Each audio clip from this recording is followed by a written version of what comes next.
Anytime anyone challenges the petrodollar, they're taken down, like Saddam Hussein and now Maduro. This whole Anglo-American relationship with fossil fuels has been the undoing of the world. I think the diaspora has created a lot of problems for itself, for which they're entirely responsible. I've known this child since he was a little kid. He's a political genius. When you think about the state of the world, do you feel optimistic or depressed? It's impossible to feel optimistic about the world at this point. I mean, I would say things took a dramatic turn for the worse in 2020 with the COVID pandemic. And ever since then, it's been headed steeply downwards. You know, I said in my book, The Nutmeg Curse, that when it comes to the major issues that we face, like environment and so on, these will always play second fiddle to geopolitics. And that's now completely clear. I mean, for a while, Europe made a big song and dance about green policies and so on. Then within a few months, they forgot all about it. And now they're putting all their money in armaments and weapons, you know. They claimed they couldn't find $100 billion for climate mitigation funds. And now they found $1 trillion for buying weapons. You know, for a war that they know is entirely in a fantasy, you know. And you have a US president who tells the UN climate change is a hoax. Yeah. You know, that's a very interesting question because actually way back, I think it was early 21st century, he actually signed a petition to Congress to act on climate. He signed that petition. You know, he knows perfectly well the reality of climate change because he has to insure his properties, many of which are beachfront properties. So when he's saying that, he's actually saying something else. What he's really saying is that the American economy, actually the Anglo-American economy, is entirely built upon fossil fuels. And this has been the case from the late 18th century onwards, you know. So at this point, if the United States or the collective West were to completely disengage from fossil fuels, the economy would collapse. The economy is completely sustained by the petrodollar.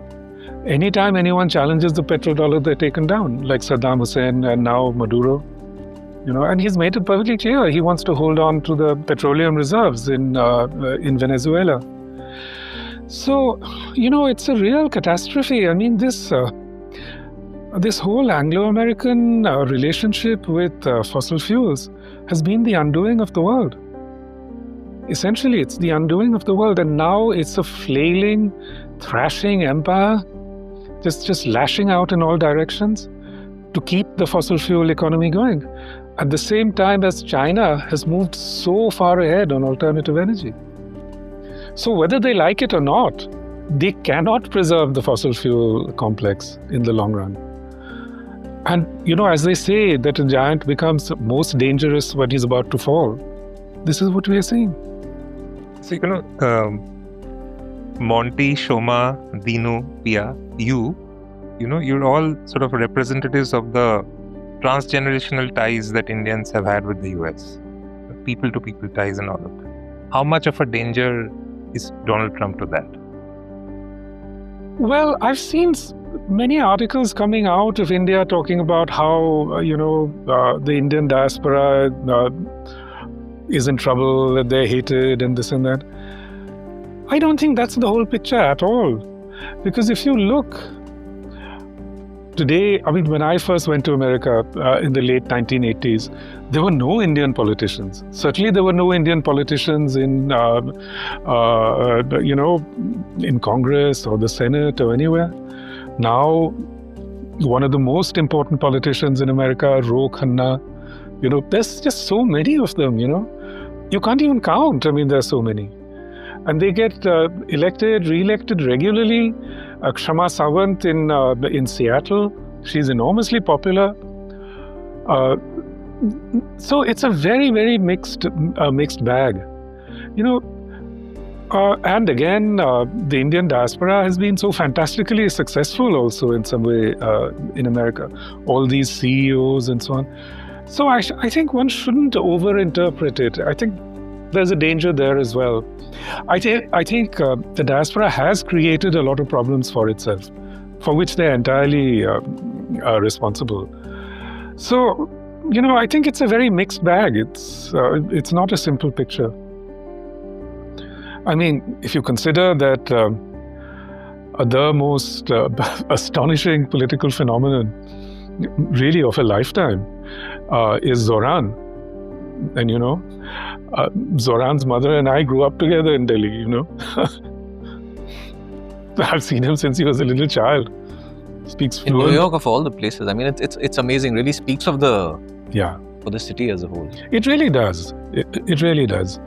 Did you see him come to this point when you saw it, like, all these years? He was always a very, very bright, very charismatic. He was all those things, but he's always been, I must say, a really, really nice kid. Really caring, attentive, kind.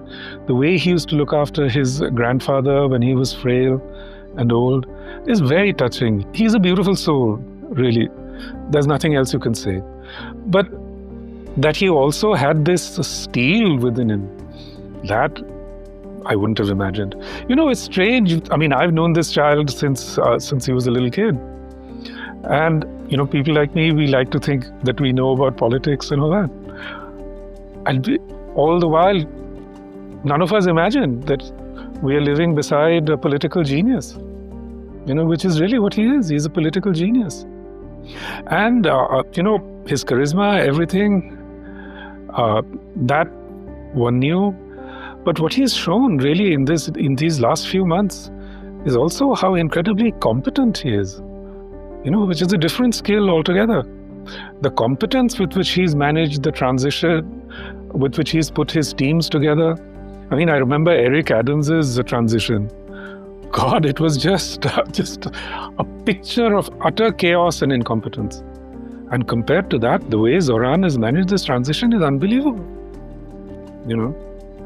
So yeah, it's a real revelation at one level. But I also like to think that the milieu that he grew up in has played an important part. Does he read your books? Well, I co-hosted a fundraiser for him in New York a few months ago. And his then chief of staff, campaign manager, came with the Ibis trilogy. Wonderful. He's a young guy, even younger than Zohran. Well, Zohran's grown up in our world, one way or the other, whether he's read the books or not.